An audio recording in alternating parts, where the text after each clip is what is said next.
Bismillahirrahmanirrahim. Assalamualaikum warahmatullahi wabarakatuh.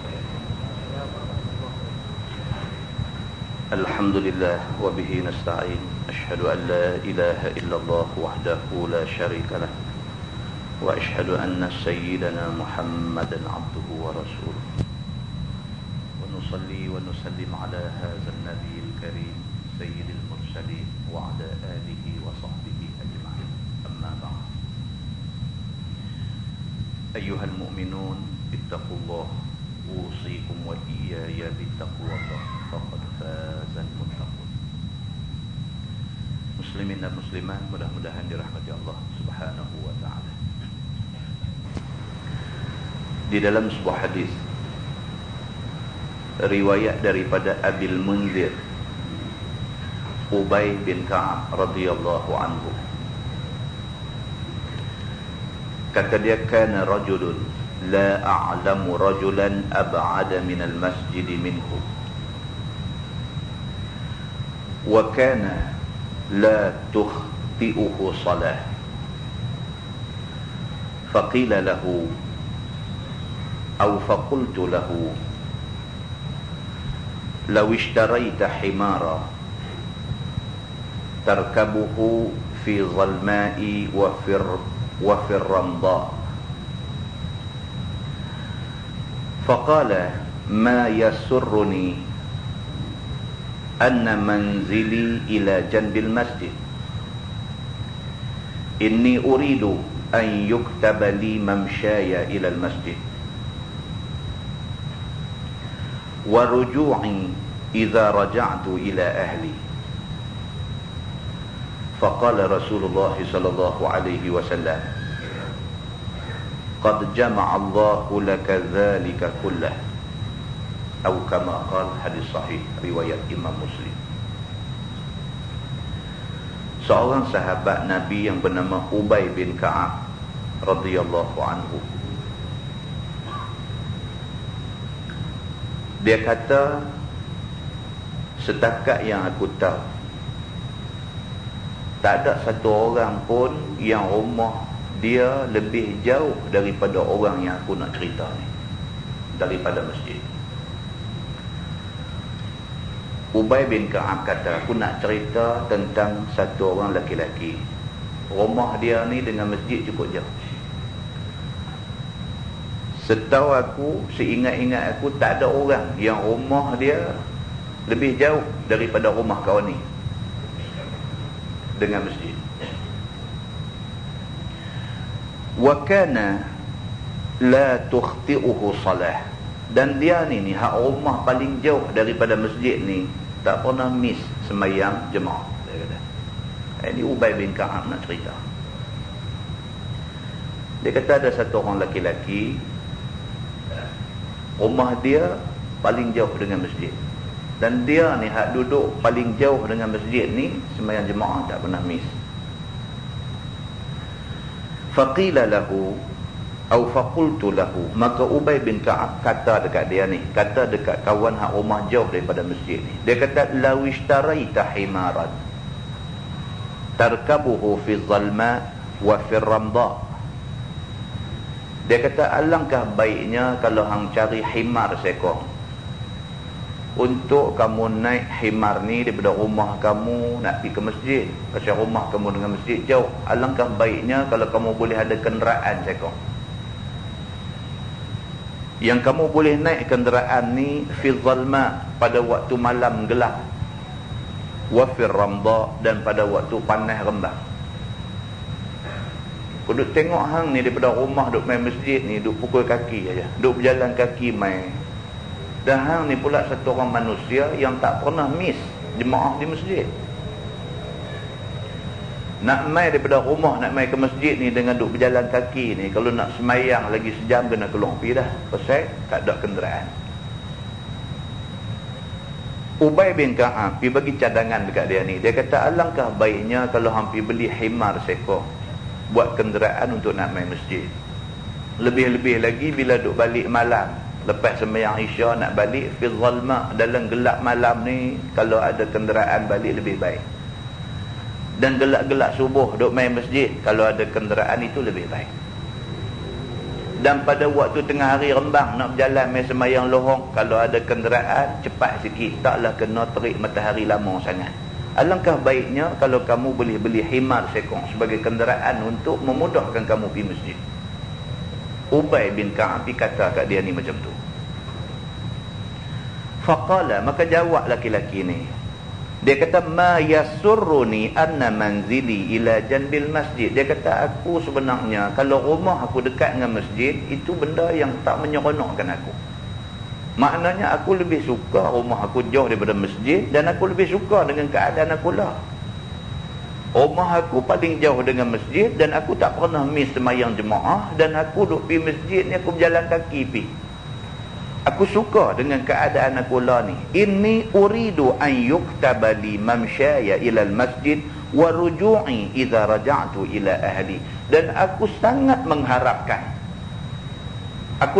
mengharapkan setiap langkah aku nak langkah pergi ke masjid, dan setiap langkah aku balik daripada masjid ni, aku sangat mengharapkan agar langkah-langkah aku ditulis sebagai kebajikan di sisi Allah Subhanahu wa taala. Bila dia jawab macam tu, faqala Rasulullah sallallahu alaihi wasallam, Nabi sallallahu alaihi wasallam bila diceritakan kepada Nabi tentang benda tu, Nabi pergi kata dekat laki-laki ni, Nabi kata, qad jama'allahu laka zalika kullah. Nabi kata, mudah-mudahan Allah Subhanahu wa taala akan bagi semua apa yang kamu hajatkan itu, Allah akan makbul dekat kamu. Nabi kata, qad jama'allahu laka dzalika kullah. Sesungguhnya Tuhan dah bagi dah apa yang hang nak. Kalau kamu nak setiap langkah kamu pergi masjid, setiap langkah kamu balik daripada masjid itu ditulis sebagai kebajikan di sisi Allah, qad jama'allahu lak. Tuhan bagi dah kan, Nabi kata. Hadis itu hadis sahih riwayat Imam Muslim. Muslimin dan muslimat yang dirahmati Allah sekalian. Daripada hadis sahih itu dapat kita faham bahawa sahabat Nabi mereka adalah golongan manusia yang begitu sekali cari pahala kebajikan. Sahabat-sahabat Nabi begitu sekali mereka ni duk cari pahala kebajikan. Bukan tak ada duit, bukan tak mampu nak beli kenderaan untuk nak pergi masjid, tapi dia saja pilih untuk berjalan kaki, kerana dengan berjalan kaki dia dapat lebih pahala. Di dalam sebuah hadis lain riwayat daripada Abi Muhammad Abdullah bin Amr bin Al-As radhiyallahu anhuma, kata dia, qala Rasulullah sallallahu alaihi wasallam, 40 khaslah a'laha manihatul anzi, ma min 'amilin ya'malu bi khaslatin minha raja'a thawabiha wa tasdiqa maw'udiha illa adkhalahu Allahu bihal jannah. Atau kama qala, hadis sahih riwayat Al-Bukhari. Seorang sahabat yang bernama Abdullah bin Amr bin Al-As. Ini sahabat besar.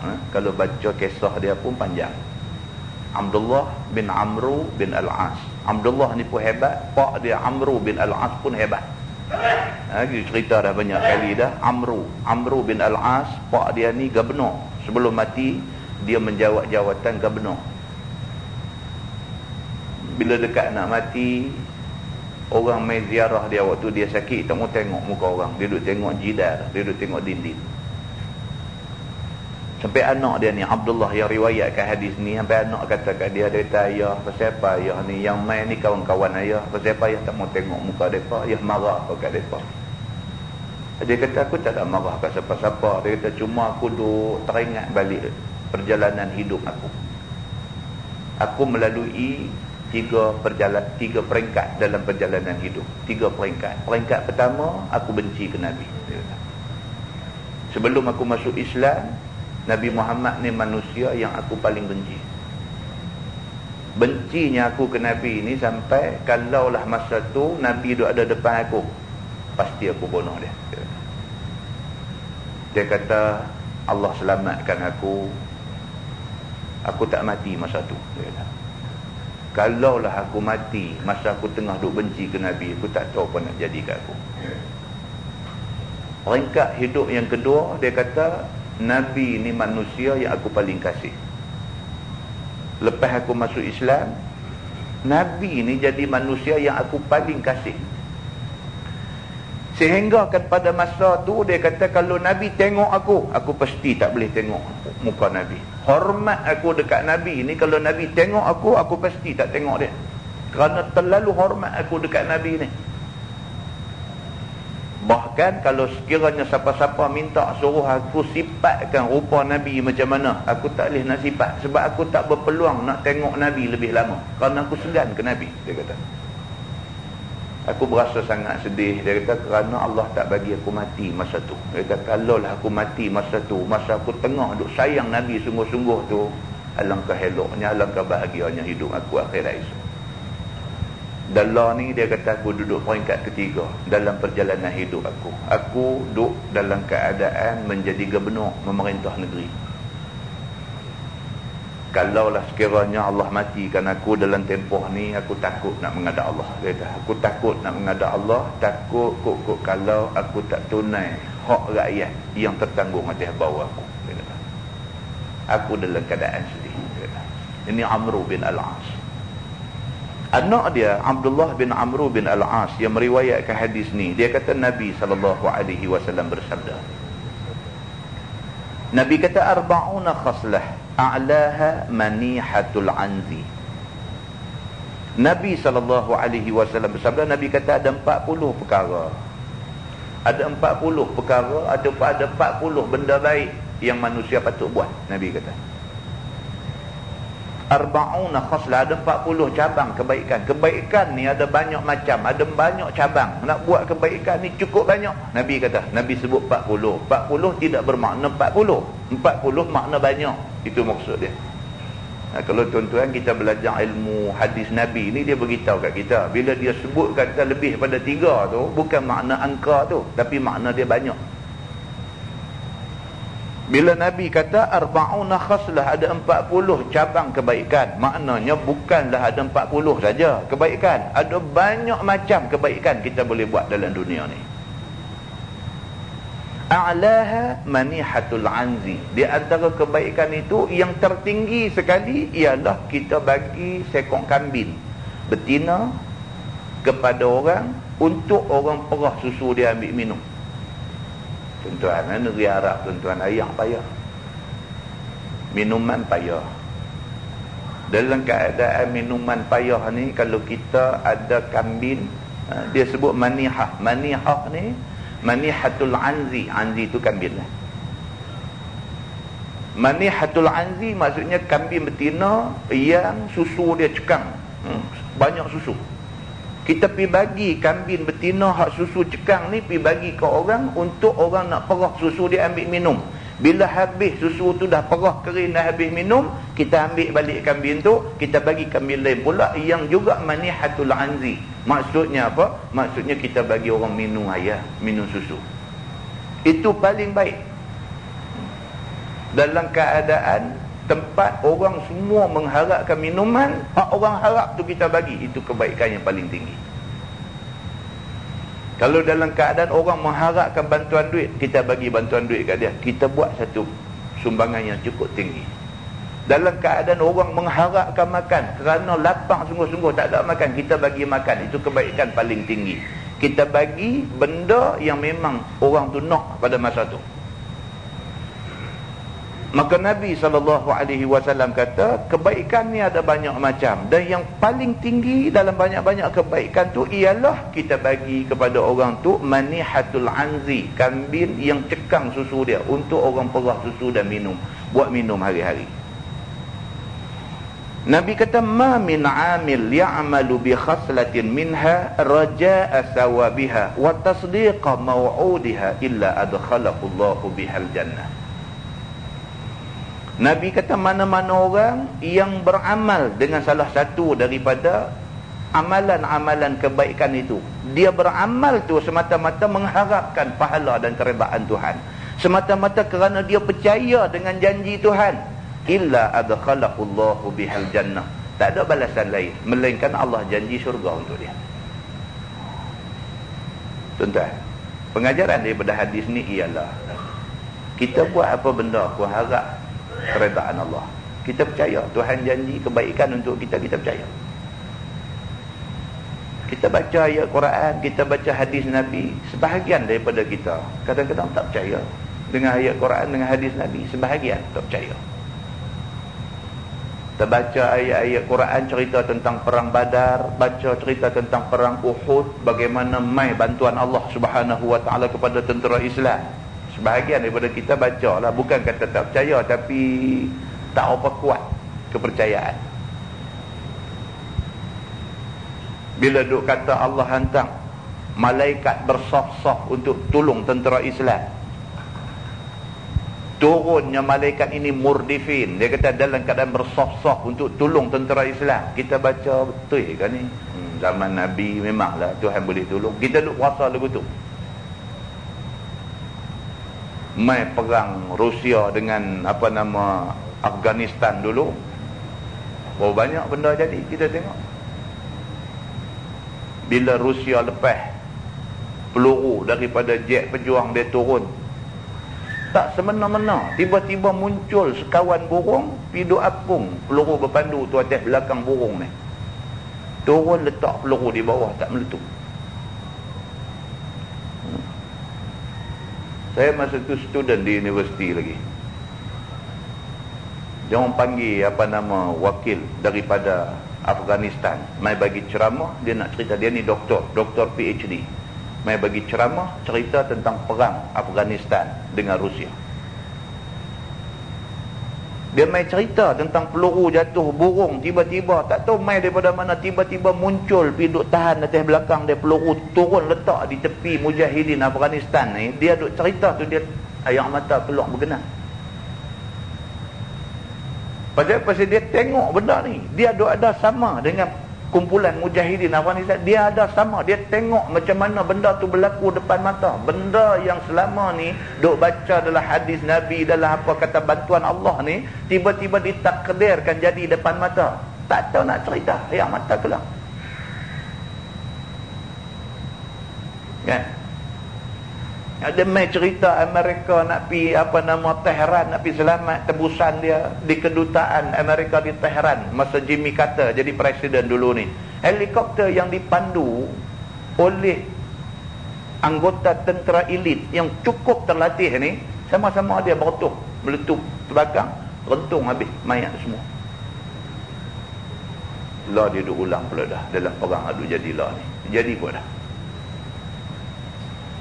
satu fenomena, satu keadaan yang akal waras tak boleh nak urai. Dia boleh pergi jadi orang kampung di Karbala, boleh tembak kapal terbang meletup.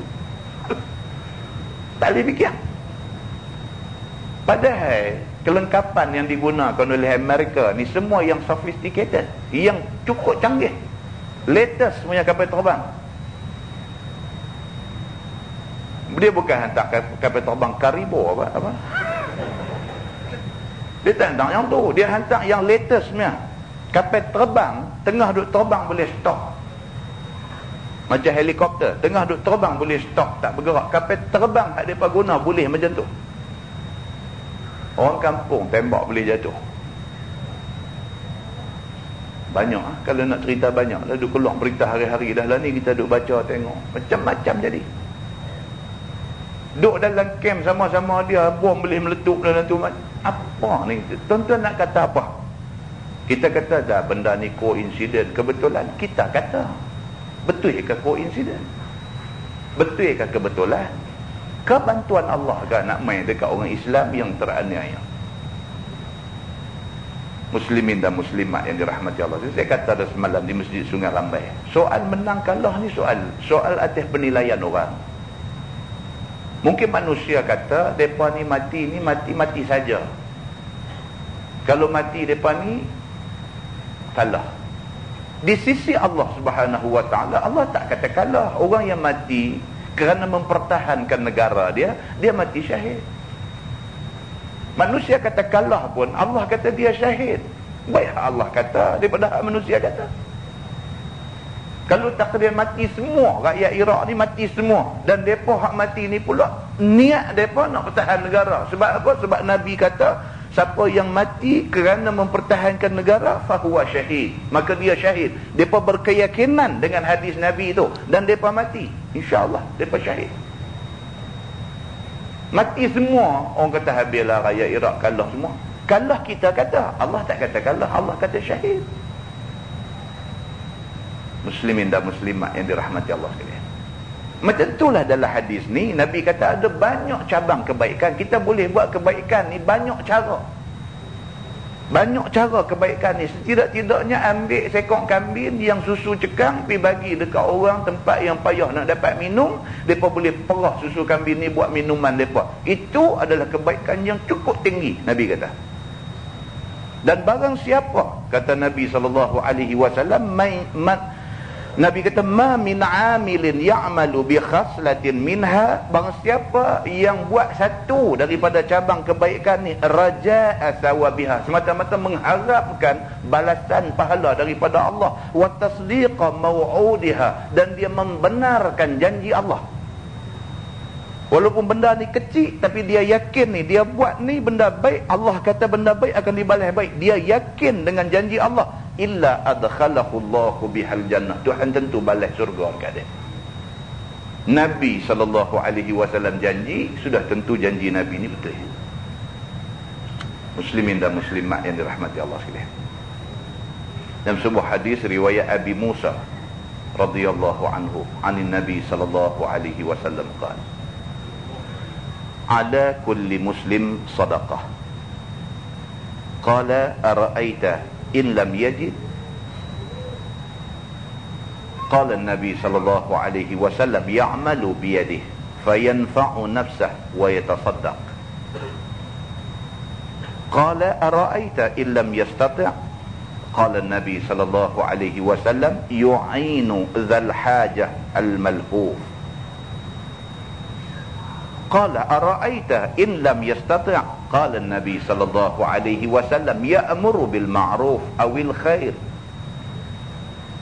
Qala ara'aita in lam yaf'al? Qala an-nabi sallallahu alaihi wasallam yumsiku 'anil syarr fa innaha sadaqah.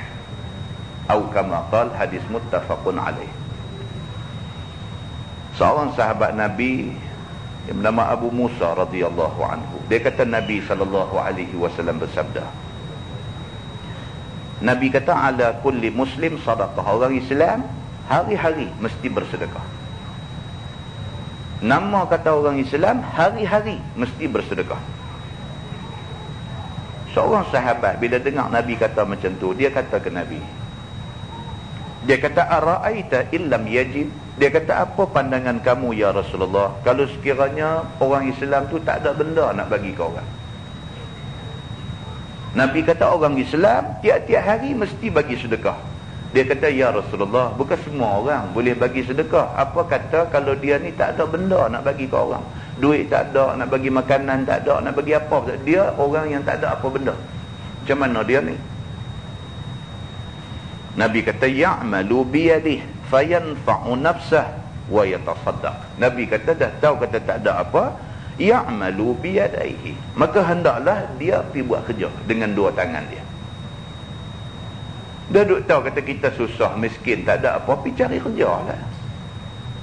Duk gaduh kata tak ada apalah, susah lah, kena buang kerja. Kerja berlambak, bekerja duk ada. Orang nak kerja je tak ada. Berapa banyak peluang kerja duk ada. Mau rajin aja, rajin apa, buat kerja, usaha sikit, pergi cari pisang balik mai pendiri apa ke tepi jalan sikit, buat goreng pisang. Kawan dia pakai beli lah ni, musim hujan-hujan ni pula reban gerai. Buat kerja aja.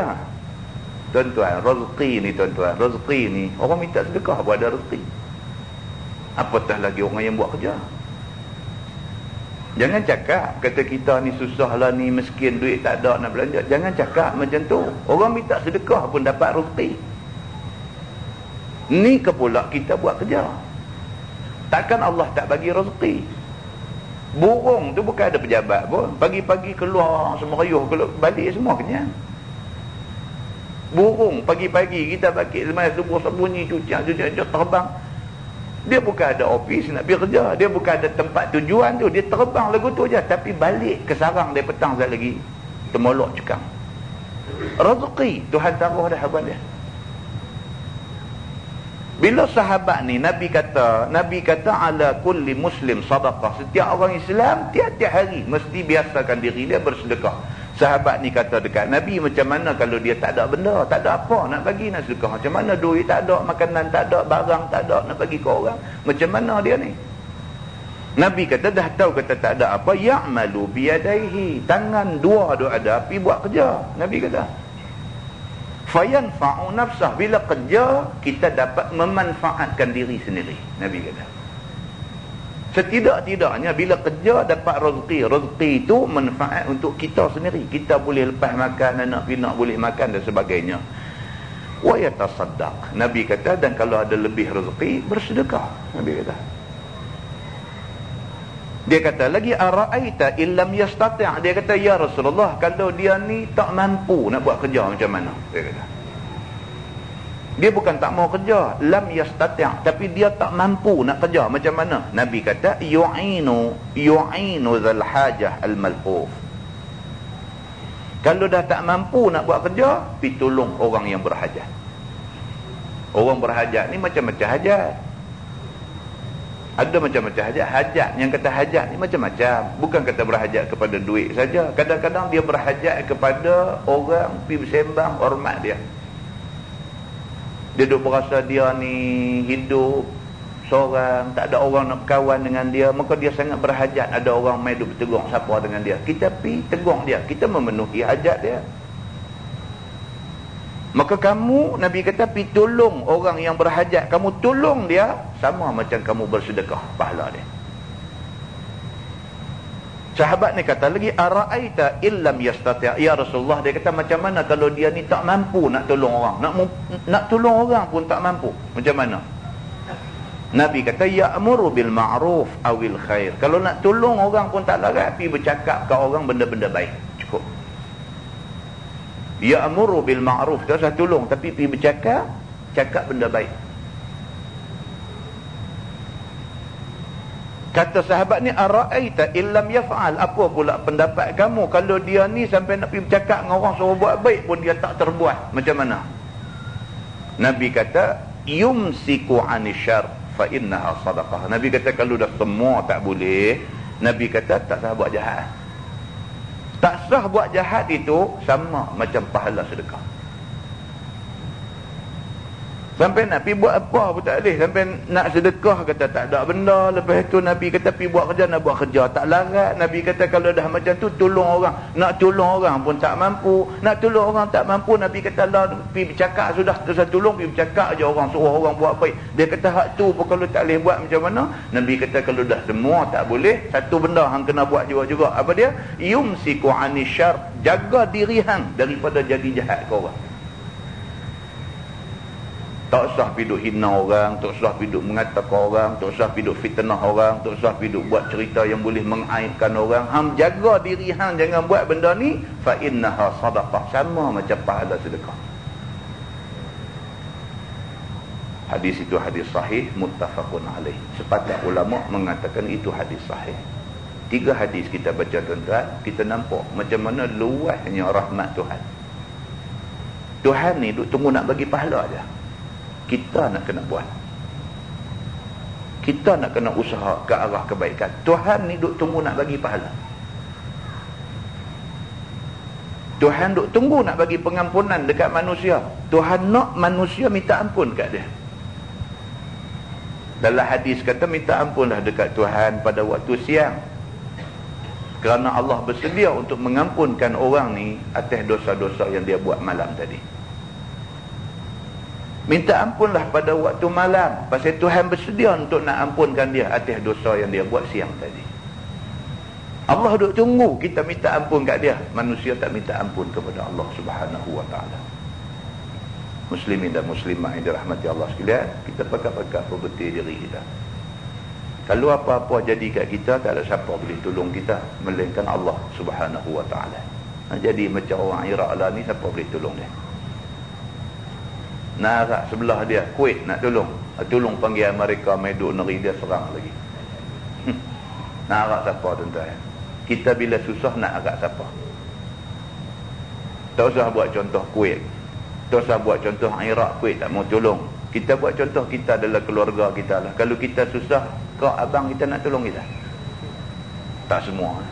Tak semua. Ada yang kita baru pergi nak buka cerita, abang kata kita susah, sempit, duit tak ada, anak nak masuk universiti apa semua, dan dia abang dah duit aku buang hari tu, mereka pinjam tak bayar lagi, potong lah. Tak bersedia nak tolong kita. Ni dunia tentang ini yang kata dunia. Bila kita senang ramai pakai iri hati. Bila kita susah ramai pakai nak lari. Dunia yang kata dunia macam tu. Kita senang, orang iri hati cukup ramai. Kita susah, kita dikeji. Tapi kita orang Islam, kita kena ingat kita ada Allah. Kita ada Allah. Allah Subhanahu Wa Taala Tuhan kita. Kita buat apa yang Tuhan suruh, Tuhan pelihara kita. Atas dunia tak nampak macam dia pelihara kita. Akhirat esok dia jaga kita cukup baik di dalam syurga dia. Mudah-mudahan Allah Subhanahu Wa Taala bagi taufik dan hidayah pada kita. Kita boleh jadi orang Islam yang baik, boleh beramal mengikut amalan Islam yang ditunjuk oleh Allah dan Rasul sallallahu alaihi wasallam. Kita menggunakan Baharul Mazi jilid 1.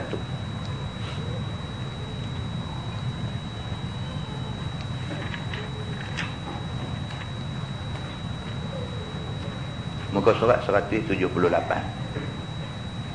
Muka surat 178. Bab fil mustahadah. Itu bab pada menyatakan perempuan yang keluar darah yang berkekalan. Ini kita dah sebut dah bulan lepas. Orang perempuan dia datang haid. Dia datang haid biasanya 6 hari 7 hari je. Tengok-tengok kali ini dah sampai 7 hari tak stop lagi. Dia pergi 8 hari, dia pergi 9 hari, dia pergi 10 hari, dia pergi sampai 20 hari. Dia tak boleh nak berhenti. Ini tajuk dia. Ketahuilah saudaraku, bahawasanya haid itu ialah mengalir keluar darah perempuan di dalam waktu-waktu yang maklum. Yang kata haid maklum. Kalau dia duk kena haid awal bulan dan dia duk kena 5 hari 6 hari, maka itulah dia punya pusingan dia. Tiap-tiap awal bulan 5 hari 6 hari itu masa haid dia. Maka dengan kerana tu haid itu dia datang pada waktu yang maklum, waktu yang tertentu. Dia kata melepaskan dia keluar itu oleh bekas anak, yakni rahim, kemudian daripada balighnya. Orang perempuan yang sudah baligh, yang sudah sampai umur, dia akan kena haid. Dan haid ini punca keluar dia daripada rahim, tempat anak duk kandung ni. Bila dia mengandung, rahim itu tempat kandung anak. Daripada situlah keluar darah ni. Dan darah ni dinamakan darah haid. Dan istihadah itu ialah hanyut darah daripada faraj perempuan di dalam bukan waktunya. Manakala istihadah pula, darah hanyut ni maksudnya tak berhenti. Dia duk berdarah tak berhenti. Sampai waktu yang tidak sepatutnya haid, darah duk main lagi. Bila jadi macam tu, itu istihadah dia panggil. Dan keluarnya itu daripada satu urat yang terbuka, yang urat itu tidak terkatuk-katuk. Bernama urat itu dalam bahasa Arabnya al-azil, dia kata. Dan darah istihadah ni dia bukan mai daripada rahim seperti mana darah haid. Dia mai daripada satu urat lain, yang urat itu bermasalah. Bersalahan darah haid, dia kata. Darah haid mai daripada punca rahim. Darah istihadah bukan daripada punca rahim. Dia punca daripada satu urat yang bermasalah. Kata segala ulama, ialah keluar daripada hujung rahim. Ada sebahagian ulama kata lagu tu. Maka jikalau keluar darah itu lebih daripada adat, ataupun keluar dia bukan pada waktu sepatut keluar dia, ataupun mengalir dia dengan bersemedangan. Dia main dah bahasa ni. Semedang. Maksudnya apa? Semedang. Dia duk main tak berhenti. Itu maksud dia. Semedang. Maksudnya sentiasa duk main. Tak berhenti. Maka hukumnya bolehlah perempuan yang kena demikian itu memperbuat demikian ini apabila hendak sembahyang. Dia kata akan dijelaskan sekali lagi apa patut orang perempuan buat bila dia jadi macam tu. Dah 10 tahun dah dia duk main haid ni, dah 10 tahun dah. Memang 10 tahun dah, memang haid ni duk main ikut jadual dia. Dan dia pun duk kena haid tempoh dia antara 5 hari 7 hari. Macam tu ya, dah 10 tahun dah macam tu. Tahu-tahu lepas 10 tahun dia main macam ni. Main-main sekali tu dia tak mau nak berhenti. Dah 7 hari dah tak habis, 8 hari, 10 hari, 15 hari, 25 hari, dia nak tarik sebulan. Begitu. Baik, misalnya adatnya keluar 6 hari, tiba-tiba lebih dia. Dia kata misalannya dia ni duk kena haid biasa 6 hari. Tiba-tiba sekali ni kena lebih daripada 6 hari, maka hendaklah istizhar. Yang ni hendaklah nanti tengok zahirnya 3 hari. Bila pertama kali dia duk biasa duk main 6 hari, 6 hari, 6 hari, 6 hari, sampai 5 tahun dah duk 6 hari, 6 hari, 7 hari, 2 hari, sehari 2, tak kira lah. 5 hari, 6 hari, 7 hari, 5 hari, 6 hari, 7 hari, kira macam tu. Maksimum dia duk biasa kena 7 hari. Tiba-tiba sekali tu dia main-main, dia lajak dah 7 hari dah, nampak tak mau nak berhenti. Duk main 10 hari dia nampak tak mau. Dia kata hendaklah apa? Yang pertama sekali nanti tengok 3 hari. Daripada 6 hari tambah 3 hari, ada 9 hari. Kemudian tiada juga berhenti keluar dia. Dah 9 hari dah, darah tak mau stop juga. Maka hendaklah istizhar lagi 3 hari. Tunggu lagi 3 hari. Tengok macam mana. Dia kata sehingga sampailah tengok itu 15 hari. Maksimum haid 15 hari. Jika keluar juga ia, maka tiada lagi boleh berhenti daripada semayang. Kalau dah sampai 15 hari, darah duk main juga, kena semayang lah. Bahkan sembahyanglah kemudian daripada itu dengan memperbuat sebagaimana dalam masalah yang akan disebutkan lagi. Dia akan beritahu kat kita sekali macam mana nak selesaikan masalah tu. Mula dia cerita hak tu dulu. Duk biasa haid 5 hari, 6 hari atau 7 hari. 5 hari, 6 hari atau 7 hari. Main-main sekali tu dah sampai 7 hari dia duk ada lagi. Sampai 10 hari duk ada lagi. Tunggu tengok 3 hari, tunggu tengok 3 hari, maksimum sampai setakat 15 hari. Kalau 15 hari, hari ke-16 ada lagi. Hari ke-16 kena semayang dah. Macam mana cara nak buat, nak semayang? Dia kata saat lagi dia beritahu. Lah ni nak abang kata hari ke-16 kena semayang. Tolong dia nak abang. Masalah, dia kata haid semedang ataupun haid yang tak berhenti ni dinamakan istihadah. Dan hadisnya dikeluarkan oleh Imam At-Tirmizi. Akan hadis perempuan haid yang semedang dan hukum Nabi SAW ke atasnya. Dia kata ada satu hadis yang dia nak cerita tentang perempuan yang kena haid tak boleh nak berhenti. Darah tak boleh nak berhenti. Dan apa Nabi bagi hukum kepada perempuan yang kena masalah ni. Kata dia an Aisyah radhiyallahu anha qalat ja'at Fatimatu bintu Abi Hubaish ila Nabi sallallahu alaihi wasallam. Diriwayatkan daripada Siti Aisyah radhiyallahu anha, kata Aisyah telah datang Fatimah binti Abi Hubaish kepada Nabi sallallahu alaihi wasallam kerana hendak bertanyakan hukum haid yang semedang itu. Mai satu orang perempuan yang bernama Fatimah binti Hubaish. Dia pergi jumpa Nabi, dia nak tanya Nabi tentang masalah haid dia yang tak boleh nak berhenti. Darah tak boleh nak stop.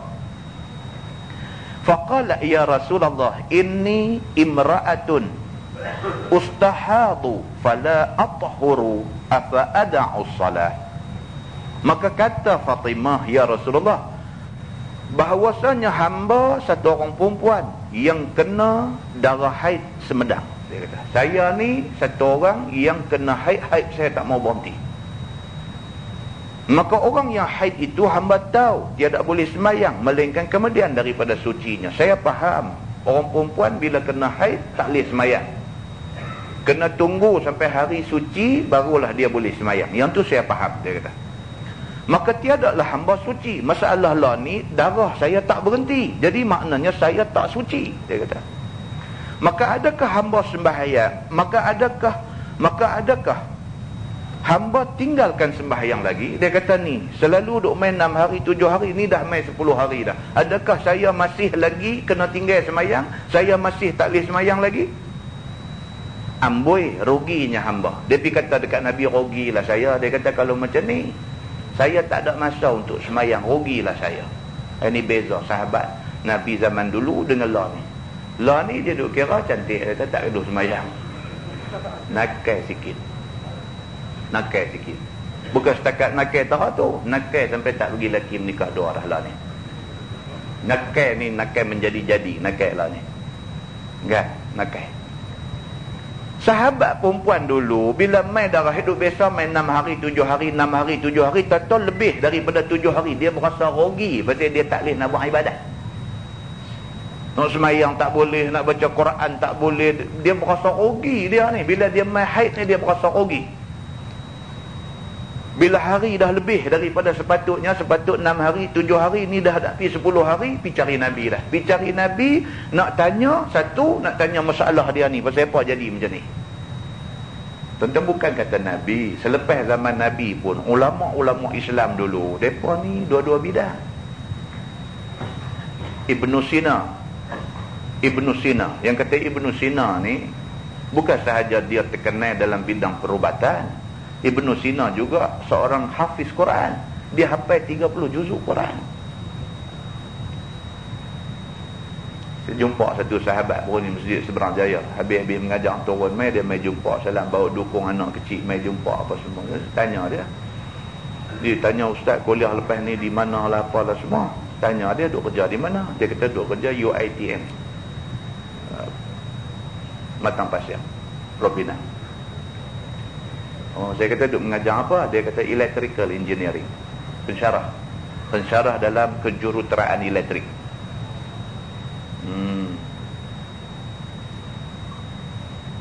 Dia ceritakan saya. Dia kata anak dulu buat BA, buat bachelor, buat ijazah pertama di Jordan dalam bidang bahasa Arab. Dia kata dia dulu ijazah pertama dia bahasa Arab, buat di Jordan.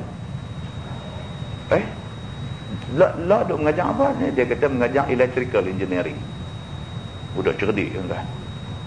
Saya kata habis tu terus pergi buat master dalam electrical engineering. Tak, dia kata lepas dah ada bachelor dalam bahasa Arab, dia pergi buat pula bachelor dalam electrical engineering. Budak makan apa tu? Cerdik gitu. Lepas dah ada bachelor dalam electrical engineering, buat master dalam electrical engineering. Dan lah dia nak buat PhD. Kita boleh bayang.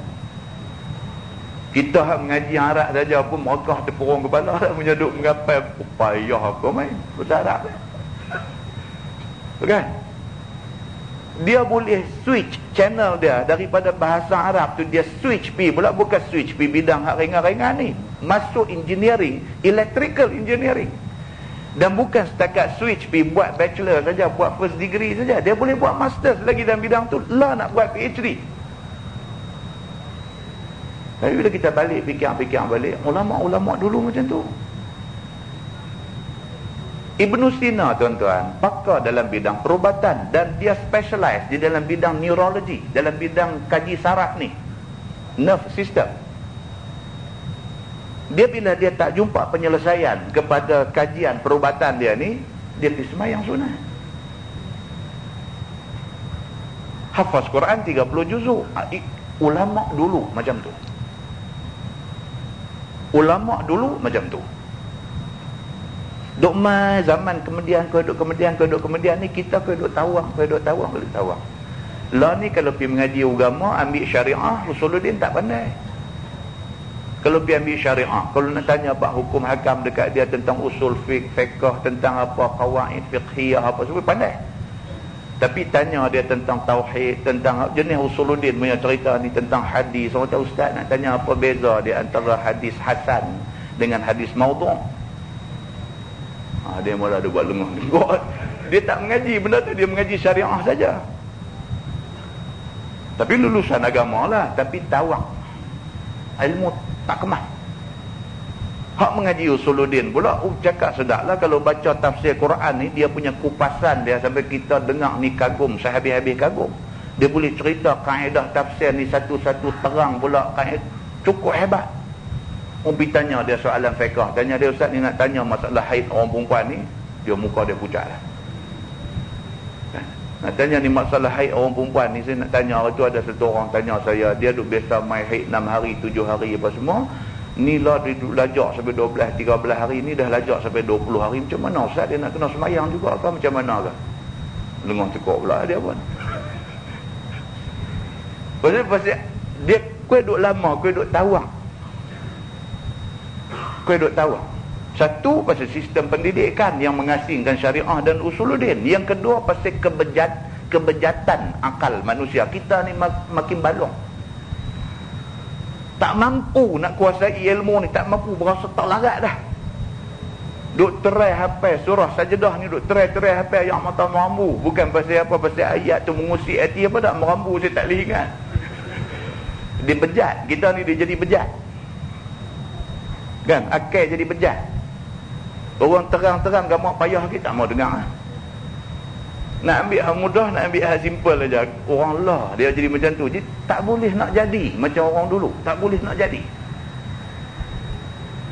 Muslimin dan muslimat yang dirahmati Allah sekalian. Pasal apa? Dia ada banyak pasal. Satu pasal makan, yang kedua pasal amal ibadat kita ni sangat kurang. Banyak benda yang menyebabkan kita hidup jadi legula ni. Sahabat perempuan zaman Nabi ni kerana haid mai lebih daripada masa yang sepatutnya, dia pergi jumpa Nabi. Pergi jumpa Nabi ni dia nak habang dekat Nabi. Satu, nak tanya masalah tu, nak selesai macam mana. Yang kedua, dia nak habang kat Nabi betapa dia rasa rugi sebab dia tak boleh semayang. Maka berilah kiranya petua yang bertambah tahqiq, yang lebih meyakinkan aku. Dia kata dekat Nabi, ya Rasulullah, bagi satu jawapan yang boleh meyakinkan dia. Sambung hadis tu dia kata, qala la innama zalika irqun wa laysat bil haidah. Maka sabda Nabi SAW, Nabi kata jangan tinggal semayang apabila keluar darah dengan semedang itu. Hanya sahaja demikian itu, darah yang keluar semedang itu ialah yang keluar daripada aurat yang terbuka, semacam luka yang terbuka yang tiada terkatup, dan bukannya ia haid. Tuan-tuan tu tengok Nabi jawab macam doktor. Nabi ni, Nabi punya jawapan tu macam doktor. Sedangkan masa tu mana ada pembedahan, mana ada x-ray, mana ada scan, mana ada MRI macam orang duk buat lah ni. Duk scan tengok dalam perut kita, scan pakai MRI punya sistem, pakai CT scan, apa macam-macam teknologi tu ada lah ni. Kalau dulu x-ray pun hebat dah. Kalau dulu boleh pergi x-ray nampak tulang angka, nampak tang mana patah, kita berasa hebat dah. Lah x-ray di lambung pilang parit tak mau. Doktor-doktor lah tak mau x-ray. Kita OP gambar x-ray, dia tengok sudah gitu ya, dia bagi balik, dia kata pi buat MRI, dia kata pi buat CT scan. Pi tu RM650 kan, diskaun. Selepas diskaun RM650. Dia pergi duduk tu, dia pusing apa tu, pusing sana duk tengok komputer, nampak color pula lagi dalam perut ni, ada color pula duk nampak. Saat lagi dia print out, mai keluar gambar penyuruh ni, gambar kat tepi ni, apa semua keluar mai RM650. Bawa balik mai kat doktor pakar pula, doktor pakar tengok pula, dia kata kena operate. Zaman mana ada x-ray, tapi jawapan Nabi macam Nabi ni reti perubatan. Nabi kata kalau kes darah haid tak boleh berhenti, darah tu duk mai juga lagi, itu bukan darah haid. Dia kata pasal apa? Darah haid dia punca daripada rahim. Ni cerita dalam perut ni. Tapi darah tak boleh nak stop, duk mai lagi, duk mai 15 hari lebih daripada 15 hari duk mai lagi ni. Ini bukan darah haid. Nabi kata ini dia sudah jadi darah istihadah. Yang darah ini terhasil daripada aurat yang terluka. Nabi kata. Nabi bercakap macam Nabi ni seorang doktor. Pasal apa tuan-tuan? Pasal Allah kata dah, wa ma yantiqu 'anil hawa in huwa illa wahyun yuha. Nabi Muhammad tak bercakap ikut nafsu, ikut akal dia. Tapi Nabi bercakap berdasarkan wahyu yang Allah bagi ke dia. Jadi wajarkah kita nak kata Islam ni tak relevan, tak sesuai dengan zaman moden? Quran, hadis Nabi sendiri menggambarkan bahawa Islam relevan. Cuma Allah Subhanahu Wa Taala suruh manusia terus mengkaji supaya manusia dapat lebih jelas lagi tentang perkara-perkara pokok yang dibayangkan dalam Quran dan hadis Nabi. Muslimin dan muslimat yang dirahmati Allah sekalian. Ada orang duk kata lah ni perang ada jadi di Iraq ni. Tanya ustaz, betul ke dalam hadis dah sebut dah apa semua? Memang ada, tentang buka dalam hadis akhir zaman ada sebut tentang benda-benda ni, hadis akhir zaman. menjelang akhir zaman akan berlaku perang besar di kawasan Sungai Furat, dia kata. Iraq. Pelik tak tuan-tuan? Duk serumpun negeri Arab di Middle East ni, di Timur Tengah ni, bukan Iraq saja. Kuwait ada tepi tu, Qatar pun ada dekat-dekat situ, Mesir pun balik sini sikit je, Saudi pun kembang dia mai balik ni. Rumpun Arab duk ada tang tu. Nabi sebut, Nabi kata menjelang kiamat perang akan berlaku di sekitar Sungai Furat. Nabi pergi spot tang Sungai Furat. Sungai Furat duk ada dalam Iraq. So, Nabi tak sebut sungai Sungai Dua ke. Lihat. Sebut biarlah. Sungai Ulang ke. Banyak sungai duk ada kalau nak sebut. Nabi sebut Sungai Furat. Nabi spot tempat jadi di situ. Dia jadi ni macam mana hak Nabi sebut. Pasal apa? Pasal Nabi sebut tu Allah suruh sebut. Pasal apa Allah boleh tahu? Allah ni kira master plan duk ada kat dia. Master plan duk ada dekat Allah. Allah tahu dah bila nak jadi apa, siapa nak jadi perang, siapa nak menang, siapa nak kalah, berapa orang nak mati, berapa orang nak cedera. Semua dah ada di dalam ilmu Allah Subhanahu wa ta'ala. Tuhan tahu dah kesudahan perang ni, Saddam ni nak kena tangkap ke tak ke, apa nak jadi ke dia, Iraq ni akhirnya akan jadi negeri yang berdaulat balik ke, ataupun akan jadi tanah jajahan Amerika ke apa. Allah tahu semua ni. Allah tahu dah apa nak jadi.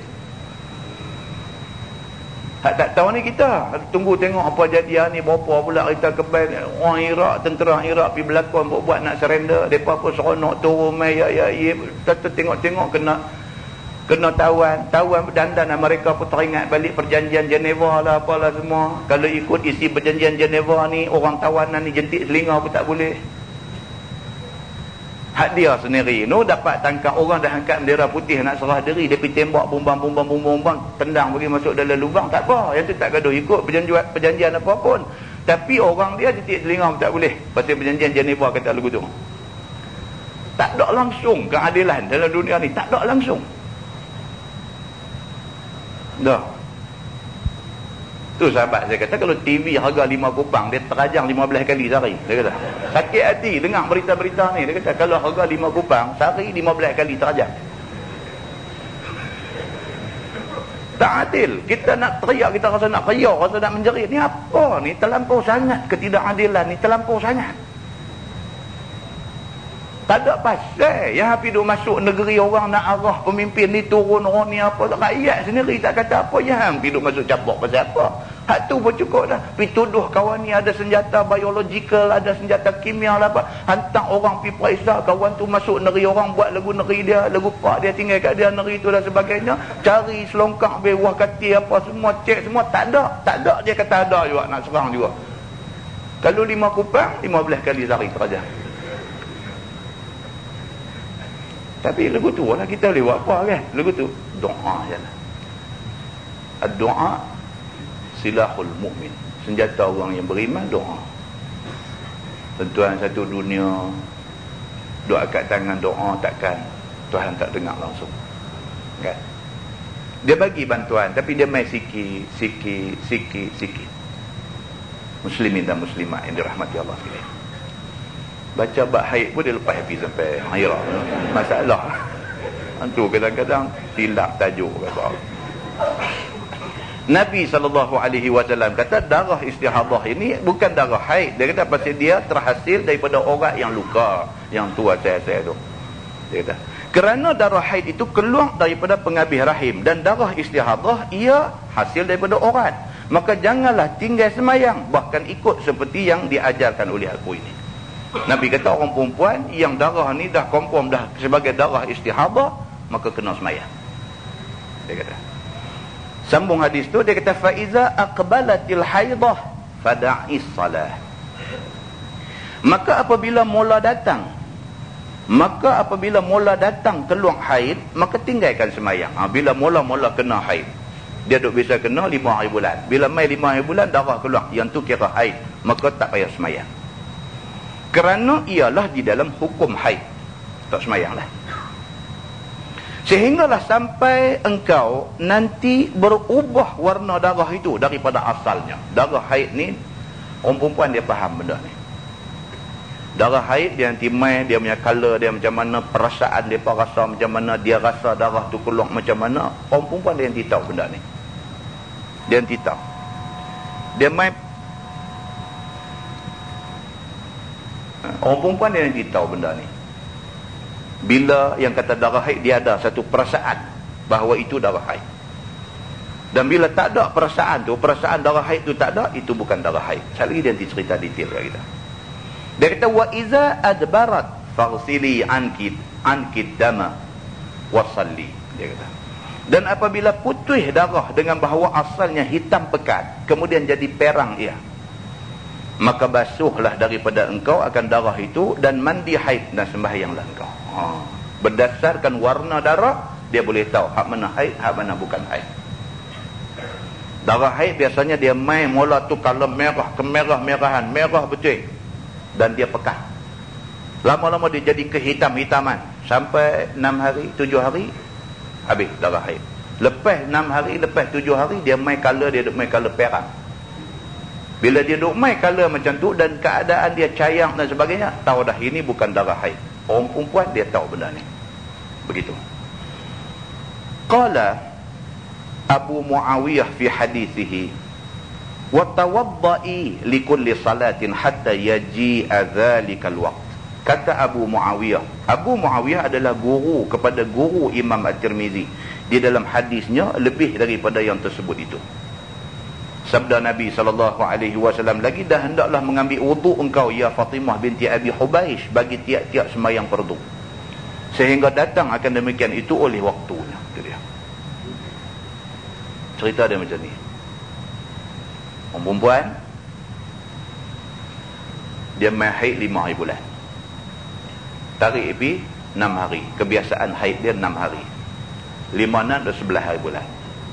Biasanya 6 hari habis darah haid dia. Lepas 6 hari itu, hari yang ketujuh selepas tu, darah dia ni dah main macam lain. Dia dah tahu dah ni bukan darah haid dah. Kalau dia tahu macam tu, kata ini bukan darah haid, maka hari dia tahu tu, hari tu dia kena mandi wajib, lepas tu dia kena basuh-basuh bagi bersih, berwuduk dan semayang.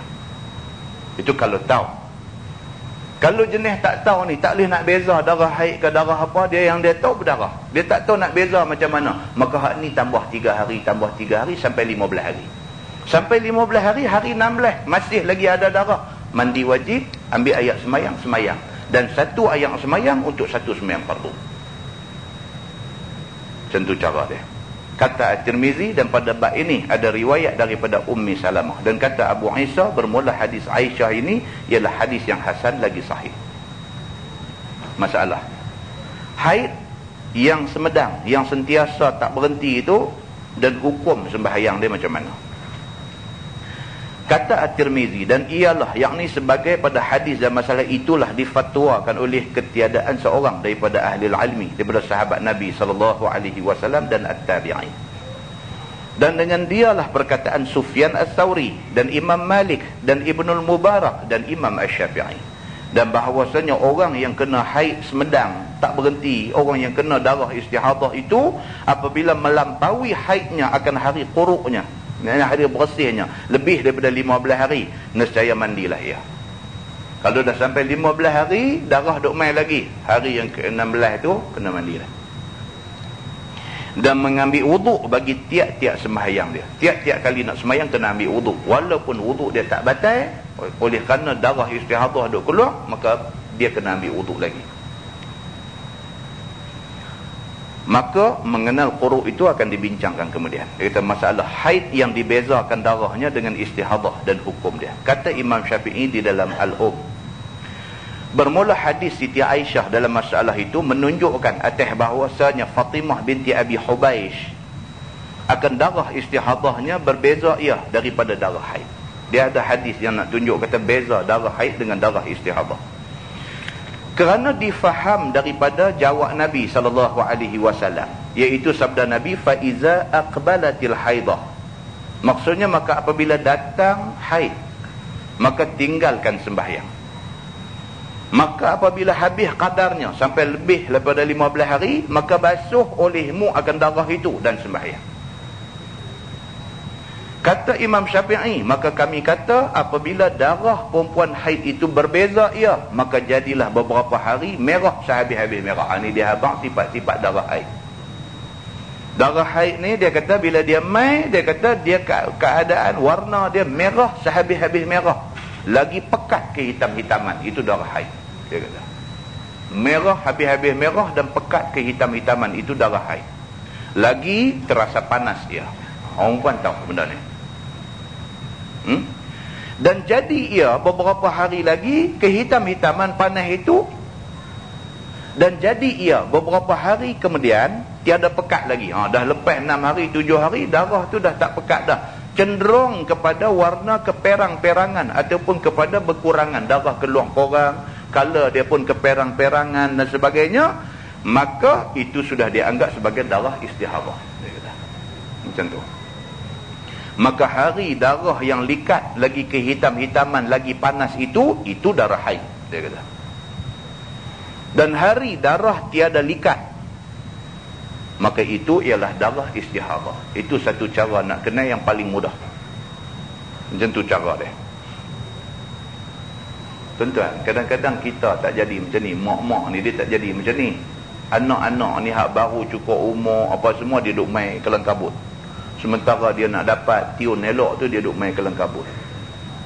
Bila mak tak faham tentang hukum ni, ini fardu ain. Bila mak tak faham, bila anak duk main tanya, dia tak terang dekat anak dia, dia pergi kata kat anak dia, hang saja tak orang semayang kot. Ini salah. Dari segi pendidikan salah. Budak tu menghadapi masalah. Masalah itu masalah yang terlalu sulit, masalah yang confidential, yang terlalu peribadi. Dia nak tanya siapa? Dia tanya kawan dia, sama-sama tak tahu. Dia nak tanya ustazah sekolah dia, tak tahu ustazah tu cengeng macam apa ke, tak wani nak tanya. Hak dia boleh tanya, dia nampak boleh tanya sikit dan berpengalaman ni, dia nampak mak dia lah. Bila tanya mak dia, itu macam yang marah pula. Tak terang, marah. Hang saja tak orang semayang kot. Apa ni? Mak tak pernah jadi lagu tu pun. Tak boleh lah. Benda ni dia boleh jadi. Dia ada banyak faktor. Faktor makan, dia suka makan benda-benda yang pedas ke apa ke semua pun boleh jadi. Tak menentu darah dia. Dan faktor tekanan, emosi, stres dan sebagainya pun boleh jadi ganggu sistem darah keluar dan sebagainya. Benda ni macam-macam benda boleh jadi. Bila dia menghadapi masalah tu, dia nak minta mak dia jadi kawan dia, tolong terang dekat dia. Dia nak memasuki alam remaja ni, dia jumpa benda macam ni. Mak pula tak faham benda ni, pergi jokah marah dia. Rosak budak tu. Punca dia kita tak reti. Akhirnya anak kita pergi letak dalam keadaan rosak dia.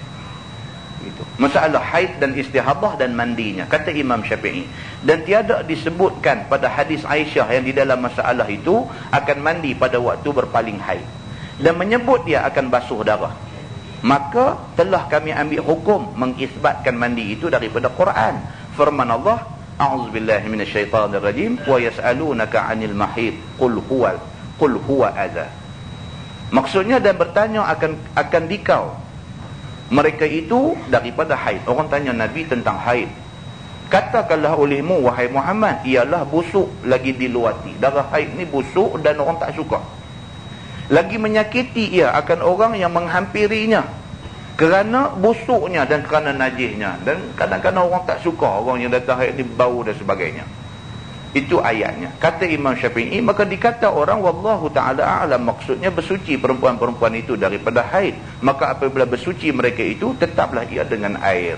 Kemudian adalah daripada sunnah Nabi SAW, barang yang dinyatakan oleh Nabi SAW bahwasanya suci dengan ayam itu ialah mandi. Okey tadi. Dia duduk biasa main haid 6 hari. Kalau kata dia duduk kena haid 1 hari bulan, biasanya 6 hari bulan habis, 7 hari bulan dia duduk semayang dah. Tapi kali ni dah sampai 7 hari bulan tak stop lagi.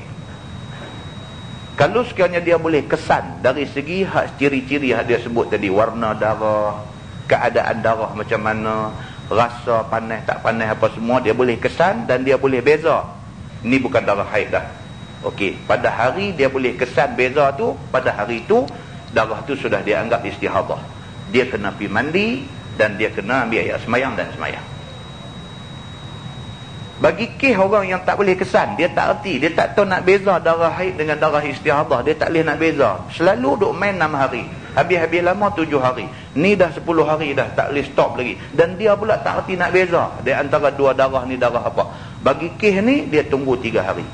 Tunggu, tengok tak berhenti lagi, tunggu 3 hari. Tengok tak berhenti lagi sampai 15 hari. Sampai 15 hari tak berhenti lagi, dia kena mandi dan dia kena ambil semayang, dia kena semayang. Itu cara dia. Masalah haid yang semedang, yang tak berhenti dan wuduk semayangnya. Kata Imam Syafi'i, dan tiadalah hati orang yang mustahadah, orang yang kena darah istihadah itu wajib melainkan mandi yang dihukumkan dia suci daripada haid dengan sunnah Nabi. Dan wajib atasnya mengambil air semayang bagi tiap-tiap sembahyang fardunya. Itu dia. Dia ambil sekali air semayang untuk satu sembahyang fardu dan beberapa sembahyang sunat. Hukum dia sama macam kes orang lelaki-lelaki kena penyakit sulusul baul, dia panggil kencing tak boleh nak stop. Ada orang lelaki-lelaki pula dia duk main penyakit kencing tak boleh nak, punya duk om dalam jamban sampai orang lari. Dia nak bagi dalam bahasa hadis ni dia kata istibrak. Istibrak ni maksudnya bebas. Dia nak membebaskan dia daripada air kencing yang keluar ni. Jadi nak bebaskan ni macam-macam cara. Ada dia guna cara pegang dengan tangan, nak bagi tush air kencing tu. Ada dengan cara duk tak puas hati lagi, duk berasa tak clear lagi, lagi. Kawan duk keluar ni ketahuan lah dia ni. Dia nak istibrah. Pasal apa dia jadi macam tu? Dua pasal. Yang pertama, pasal dia tak yakin air kencing tu boleh stop. Yang kedua, pasal dia takut. Dia ada biasa jumpa hadis Nabi, Nabi jalan-jalan di kubur manakah, Nabi berhenti. Kemudian Nabi kata kat sahabat-sahabat, Nabi kata penghuni kubur ni tengah duk kena azab Tuhan. Nabi kata. Lepas tu Nabi ambil pelepah tamar, Nabi koyak dua, Nabi pecah dekat kubur tu. Nabi kata mudah-mudahan selama pelepah tamar ni duk basah, diringankan azab bagi penghuni kubur ni. Kemudian Nabi kata pula, Nabi kata petang dah apa pasal penghuni kubur ni duk kena dera dengan Tuhan dalam kubur ni, kamu tahu tak pasal apa? Nabi kata di antara sebabnya ialah dia bila buang air dia tak istibrak, dia tak bersih betul-betul daripada najis. Dah buang air, basuh lebih-lebih kurang aja, dia main semayang, tengah duk semayang air kencing duk keluar lagi. Jenis orang macam ni, dia tidak istibrak. Yang kedua, pasal apa? Pasal dia ni suka mengungkit-ungkit kebaikan yang dia buat. Dia ada bisa buat baik, tolong siapa kan, duk sebut tu lah sampai bila-bila. Dan yang ketiga, Nabi kata pasal an-namimah, pasal dia suka duk pelaga orang. Naik kat kau ni abang bagi marah kau tu, pergi kau tu abang bagi marah kau ni, kerja dia duk pelaga orang. Maka kerana itu dia diazab dalam kubur, dan azab ni berlanjutan sehingga tibanya hari kiamat. Jadi dia bila dengar hadis ni, dia jadi takut. Dia jadi takut. Bila takut ni, jadi dia pergi buang air, dia punya dalam bilik air tu nak bagi istibrak supaya dia tak kena benda ni. Tapi malangnya dia ni jenis orang yang sulusul baul, jenis orang yang kencing tak tuj, kencing tak, dia sebut mudallas. Orang yang kencing tak boleh nak clear. Bagi kes yang macam ni, dalam syarak dia bagi juga jalan keluar kepada orang yang kena penyakit ni. Cara dia macam mana? Macam orang perempuan yang kena istihadah juga. Sama. Bila dia nak semayang, dia kena pergi pancung, basuh-basuh apa semua bagi bersih tempat. Kalau pakaian dia ada kena air kencing, semua basuh bagi bersih. Itu macam punya balut serban buh di situ. Lepas tu ambil air semayang. Lepas ambil air semayang, semayang. Satu air semayang untuk satu sembahyang fardu dan beberapa sembahyang sunat. Saat lagi nak masuk waktu sembahyang lain pula, pergi rongkai serban tu, basuh bagi elok, satu serban lain pula bubuh. Baru ambil ayat semayang, pergi semayang pula fardu yang lain. Itu penyelesaian bagi orang yang kena masalah ayat kencing tak boleh stop. Macam itulah juga penyelesaian kepada orang perempuan yang kena istihadah. Tiap-tiap kali nak semayang, dia kena pergi, kena cuci bagi bersih apa semua, bubuh balut bagi elok-elok, ambil ayat semayang fardu satu untuk beberapa semayang sunat. Dia nak semayang zuhur, dia boleh start dengan qabliyah zuhur, lepas tu semayang fardu zuhur satu, kemudian habis tak lagi semayang ba'diyah zuhur pula. Asal tadi kena kena buat lain pula, pergi basuh, bagi bersih balik apa semua, ambil ayat sembahyang untuk asar pula. Macam tu penyelesaian dia kata. Maka mengambil ayat sembahyang bagi tiap-tiap sembahyang fardunya. Kerana qiyas atas sunnah, yakni atas hadis yang suruh ambil ayat sembahyang dengan sebab keluar sesuatu daripada dubur ataupun daripada faraj, daripada barang yang ada baginya bekas, dia kata. Qiyas kepada situ. Masalah haid yang tak berhenti itu tak boleh meninggalkan sembahyang. Kata Imam Nawawi, dengan teguh Nabi meninggalkan sembahyang ke atas orang haid yang semedang, yang tak boleh nak berhenti itu, menunjukkan bahawasanya orang yang istihadah, yang kena darah istihadah itu wajib sembahyang ia selama-lama. Dalam tempoh darah istihadah dia kena sembahyang, dia wajib kena sembahyang, melainkan pada masa yang dihukumkan dia dengan bahawasanya ia haid. Dia kena tahu bila.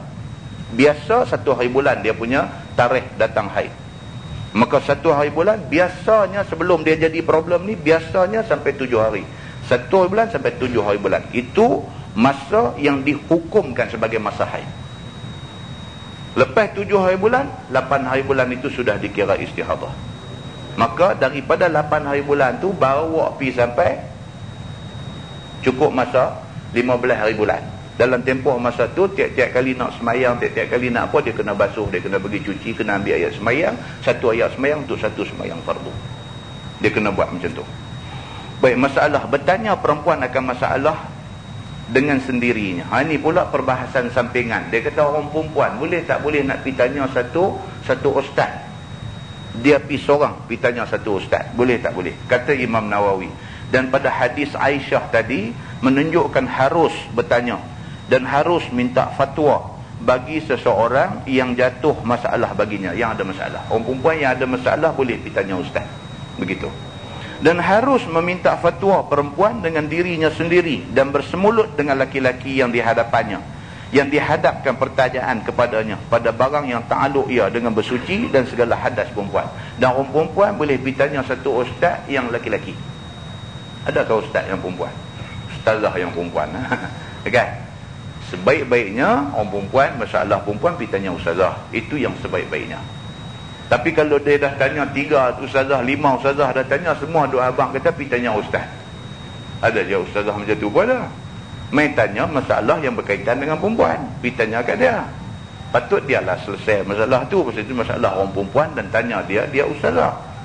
Dia pula suruh pergi tanya ustaz pula. Bila dah main macam tu, adakah perempuan yang bermasalah ni boleh pergi tanya ustaz? Dalam ni dia kata apa? Harus.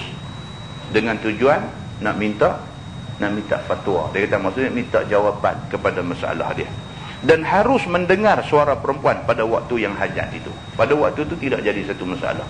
Waktu itu dia panggil waktu berhajat. Berhajat kepada penjelasan hukum.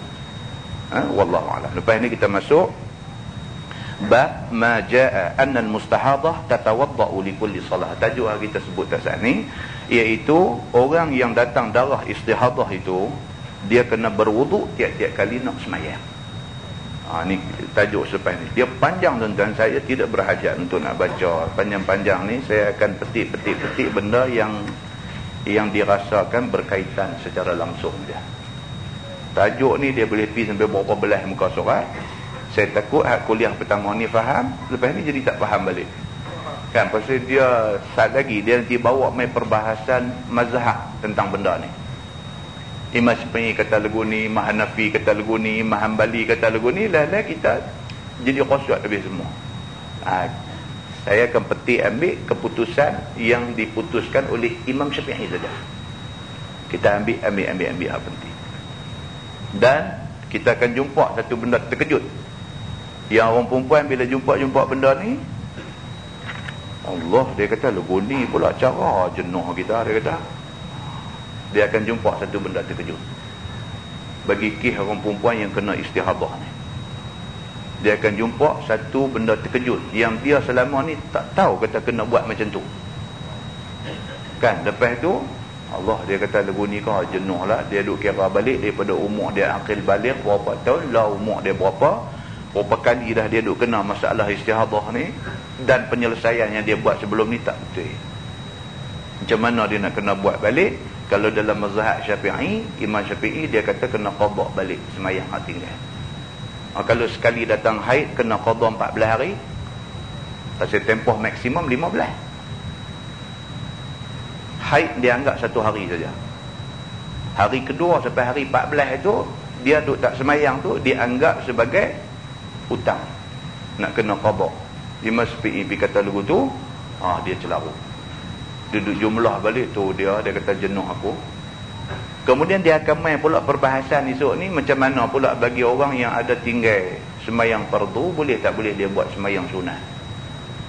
Dia ada perbahasan tentang benda-benda ni. Dan banyak lagi perbahasan yang sangat berkaitan dengan hukum. Jadi tuan-tuan, benda ni kita kena belajar. Pasal orang lelaki-lelaki dia ada isteri. Orang lelaki-lelaki dia ada isteri. Isteri mesti faham tentang benda ni.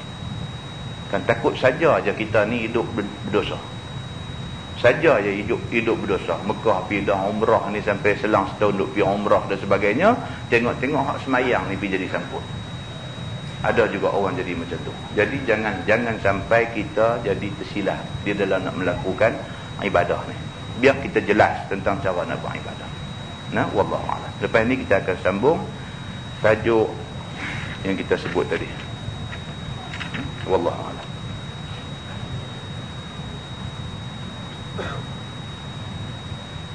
Kita tangguh dengan tasbih kafarah dan surat Al-Asr.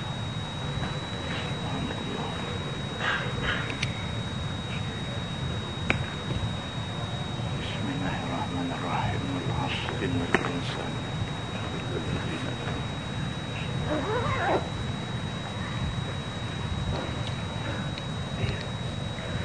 اللهم صل على محمد في الأولين والآخرين وسلم رضي الله تبارك وتعالى عن سادتنا أصحاب سيدنا رسول الله أجمعين. بسم الله الرحمن الرحيم. الحمد لله رب العالمين حمدا يوافي نعمه ويكافئ مزيده. يا ربنا لك الحمد كما ينبغي لجلال وجهك الكريم وعظيم سلطانك. رضينا بالله ربا وبالإسلام دينا وبمحمد نبيا ورسولا. اللهم افتح علينا فتوح العارفين وارزقنا فهم النبيين بجاه خاتم المرسلين. اللهم فقهنا في الدين وعلمنا التأويل واهدنا صراطك المستقيم. اللهم أرنا الحق حقا وارزقنا اتباعه وأرنا الباطل باطلا وارزقنا اجتنابه. اللهم اجعل جمعنا جمعا مرحوما وتفرقنا من بعده تفرقا معصوما. وصلى الله على محمد وعلى آله وصحبه وسلم والحمد لله رب العالمين. السلام عليكم.